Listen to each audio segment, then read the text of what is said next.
Welcome to Balanced Reflections. I'm Lightning Rider. Here we explore mindset mastery, travel transformations, and the art of alchemy. Join me on a wild ride around the world and into the mind, because when you change your mind, you change your world. Running along the beach this week, my thoughts were also running with me, exercising my mind with thoughts from a book I've just finished reading. The Marriage of Polarity by Elliot Saxby is a great read, and among many ideas and concepts, Elliot touches on something I've often seen misunderstood or misused in the waves of the New Age and the modern spirituality revival. Masculinity and femininity. I'm not referring to the current slippery slope that gets misconstrued and weaponized for wars in the streets and online battlefields. Further division by design is the only winner in these fights, so I encourage you to question and pick your battles wisely. All truths are half-truths. Portland, Oregon is the city that comes to mind when looking to expand on this idea. Once a fortress of fortitude, Portland now stands as a mirror reflecting how the pendulum of strength can swing into the polarity of fragility. Jess and I spent nearly a month here in March 2025, and it was by far the most in-your-face woke place I've been. One day while walking Amelie, the beautiful French bulldog we were looking after for Brandon and Erin while they were in New Zealand, we experienced something that couldn't have painted a more clear picture of what I'm referencing. A situation had broken out at a four-way intersection in a very hip, cool and colourful street. On one corner, we had the Jesus crew with their good intentions lost in the delivery, promoting at max volume through megaphones the popular but ineffective message of repent or die and spend eternity in hell and damnation, fear-based conversion. They were met by a small but aggressive group who didn't want to be subjected to the belief systems of the Christian crew, and things got a little physical. It had become a spectator sport as the masses watched on. Some form of intervention looked like it would become necessary, but the hippie alternative crew who were promoting peace, love and unity on the other side of the street started to play the song Why Can't We Be Friends through their Bluetooth speaker at volume, and I had to laugh at the shit show that society is becoming. Who was in the right and who was in the wrong? The Christians bombarding the public with unrequested good intentions, or the angry mob who had lost their battle of rational thinking to emotional response, meeting force with force? All truths are half-truths. Your beliefs are shaped from your experiences, just as my beliefs are shaped by my own experiences. We can both be right and wrong at the same time. The hippies held the secret. Love is what we need. Love for ourselves and each other. Is this why they were mocked and silenced back in the 60s? Who or what are we fighting though? United we stand and divided we fall. The seventh Hermetic principle states that gender is in everything. We all have masculine and feminine energies residing within us. The masculine leans towards clarity, discipline, logic, action, resilience, protection, and leadership. The feminine gravitates towards intuition, empathy, creativity, nurturing, emotional depth, patience, and sensory presence. Pause for a moment, then comment to let me know which one feels more like you. I naturally reside more in my feminine, intuitive, artistic, emotionally tuned in, overflowing with ideas, but sometimes lacking in action or discipline to go from conception to birth, and have often avoided leadership roles like the plague. None of this is bad, but it's important to see it clearly. I often hear and see people proudly claiming to be fully in their masculine or feminine, wearing it like a badge of honor.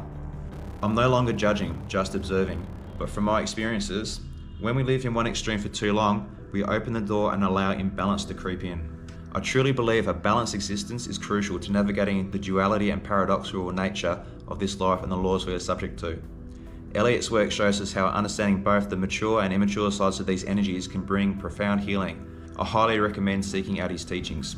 Understanding the law of gender allowed me to realize why I'm drawn to strong role models with masculine qualities that balance out my own nature. That's where my recent deeper dive into Stoic philosophy comes in.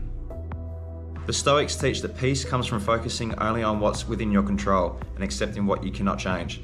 They live by virtue, which is living with wisdom, courage, justice, and self-discipline is highly prioritized. Life itself is neutral. It's our perception that assigns meaning. Remembering life's impermanence inspires us to live fully, act with purpose, and remain unswayed by fleeting highs or lows. Living this way allows you to not be blown off course by public opinion or passing trends while staying open to new truths. By understanding what we do and don't have control over allows us to prepare our mind for challenges before they arrive, so you can meet difficulty with calm resilience and a smile instead of panic. A calm mind creates a calm life, and in that space decisions are made with clarity, not reaction. This is why the Stoics place such high importance on protecting your peace, protecting your inner world. Elliot's framework on polarity also applies to our relationships. Not only is there masculine and feminine within all of us, each has its mature and immature traits to be mindful of. When two people both live in their mature masculine, the relationship feels stable, purpose-driven and clear. However, if both slip into immature masculine, it can become a battlefield of ego and control. The flip side is two mature feminines can create a space of empathy, creativity and deep connection. But if both fall into immature feminine, indecision and emotional turbulence can leave the relationship without direction. Some pairings bring natural balance.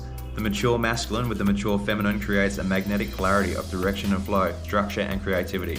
But mismatched maturity can digress, pulling us into shadow patterns and in situations that may feel like a mothering role or overprotection and control. Simple but equally complex. At the heart of it though is, when we don't know ourselves, we outsource our power. We look for someone else to complete us instead of cultivating our own wholeness.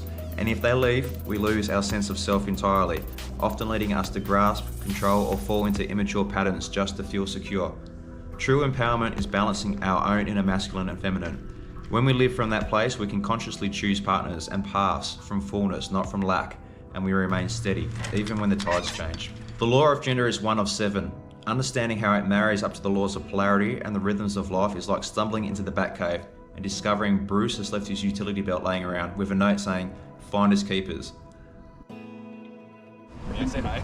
Yeah, go for it. What are we attracting into our lives and what cycles are we unconsciously repeating? Life is always speaking to us in a feedback loop. If you want help decoding the sometimes subtle, often savage Morse code it sends, drop a comment and let's start a conversation. Growing up in Australia, much of what we dreamed, aspired and even idolised came through the glow of American sitcoms, movies and music. Every time I return to this country, I understand it a little more and I can't help but smile. It's surreal, familiar and foreign at the same time. Portland is only one piece of the puzzle. If we want real change, it has to start within each of us, living virtuous, authentic lives, choosing to help others, protect animals. Hello? She's a bog hole, bro. Hey. Oh, you're crazy. Whoa! Care for nature, refusing to wear the invisible shackles that have bound generations before us. We are drops of water. Alone we're small, but when drops meet, they merge. Drops make puddles, puddles flow into streams, streams gather into rivers, and when enough rivers rise together, they roar. They carve valleys, they move mountains, and they create tidal waves strong enough to reshape the shore. I had one mission while in Portland, and sadly I didn't get to manifest it. To meet one of my greatest mentors, the gangster from the mean streets of West Lynn, the undefeated, undisputed. Where is Chael P. Sonnen? More arms than charm. More charm than lip balm. So when you see this Uncle Chael, holler at me. Until then, if you're ready to rewrite your rules and story, check out my self-help guide, Keys to Mastery. You can download your first key, Building Solid Foundations, for free at www.balancedreflections.org. Check your spam and junk folder. Thanks for watching. I'm not subscribing to YouTube's algorithmic dictatorship, so your support really helps my channel grow. Gently click the like, drop a comment, and alert the subscribe button to follow along with this journey. And sharing is caring. Remember, faster alone, further together. And when we change our minds, we change our worlds. I'm Lightning Rider, and I'll catch you in the next one.